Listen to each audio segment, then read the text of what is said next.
Natuna memanglah salah satu kepulauan kaya akan sumber daya alamnya. Apalagi jika Natuna memiliki sumber daya alam seperti migas dan perikanan yang sangat melimpah. Dengan sumber daya alam yang melimpah tersebut membuat Natuna rawan adanya pelanggaran. Tidak hanya pelanggaran saja, tetapi pihak China mengklaim jika Natuna merupakan bagian dari wilayahnya. Akan adanya klaim tersebut membuat Indonesia mempertegas jika Natuna merupakan bagian dari wilayahnya. Sementara itu, Menteri Koordinator Menko Polhukam Mahfud MD mengatakan secara hukum China tidak memiliki hak mengklaim perairan Laut Natuna sebagai wilayah teritori mereka.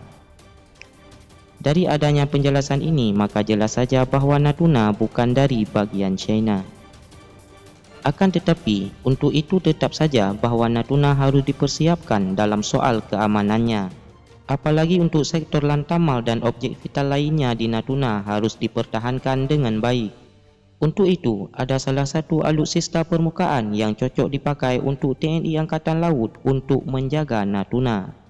Terlebih lagi, alutsista ini dicap sebagai kapal anti-sabotase dan bisa dipakai untuk patroli khusus. Diketahui jika kapal yang cocok untuk menjaga Natuna dari anti-sabotase adalah Draconok Class. Patut anda ketahui bahawa misi tertentu Draconok Class adalah bersifat vital. Misi tertentu Draconok Class adalah menjaga pangkalan Angkatan Laut, tetapi peran Draconok Class juga berguna untuk misi kontra sabotase dari aspek laut. Maka dari itu, peran dari Draconok Class sangat dibutuhkan terutama untuk melindungi infiltrasi senyap dari musuh bisa dilakukan Draconok Class. Tak tanggung-tanggung jika Draconok Class mampu menghabisi pasukan khusus, apalagi pasukan khusus tersebut berlabel frogmen yang berniat untuk menyabotase pangkalan bawah air. Oleh karenanya, Draconok Class dipersenjatai oleh senjata legendaris yang cukup mutakhir di kelasnya.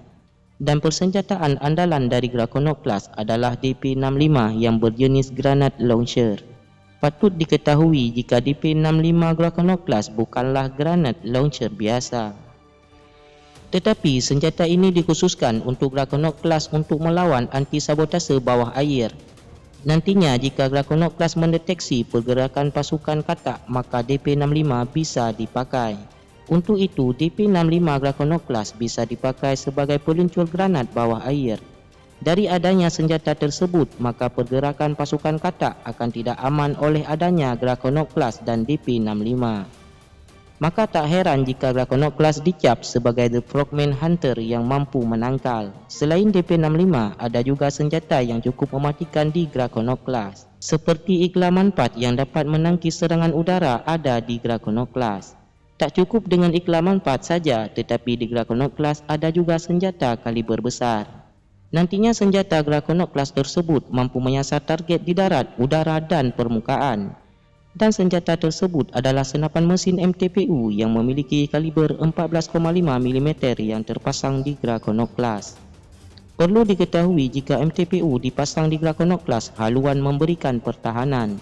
Alhasil, MTPU Draconok Class mempunyai kecepatan tembakan 450 tembakan per menit. Dan senapan mesin Draconok Class tersebut dapat menyerang target pada jarak 2 km. Selain itu, di bahagian performa Draconok Class mampu berlayar dengan kecepatan 23 knot atau 42 km per jam. Dari kecepatan tersebut, maka Draconok Class mampu dapat menempuh jarak sampai 200 mil. Maka dari itu, Draconok Class mampu bertahan selama 5-8 hari berpatroli di sekitar pangkalan. Dan sampai saat ini, Draconok Class sudah dimiliki 24 unit oleh Rusia dan sudah tersebar di berbagai pangkalan. Oleh karenanya, kapal kontra sabotase Draconok Class dilengkapi dengan peralatan navigasi. Tak hanya navigasi, tetapi komunikasi canggih ada di Draconok Class. Dan gunanya sistem canggih tersebut untuk melakukan deteksi dan pelacakan objek bawah air di Draconok Class. Sistem tersebut meliputi radar navigasi MR231 Anapa Draconok Class yang cukup terkenal. Dengan ini, maka Draconok Class memiliki sistem observasi elektrooptik MTC201M3. Dengan sistem tersebut, maka Draconok Class mampu mendeteksi objek bawah air. Dengan detain kecanggihan tersebut, maka pantas saja jika Draconok Class bagus untuk TNI Angkatan Laut. terutama dalam menjaga pangkalan TNI Angkatan Laut di Natuna, maka Draconoclast bisa diandalkan.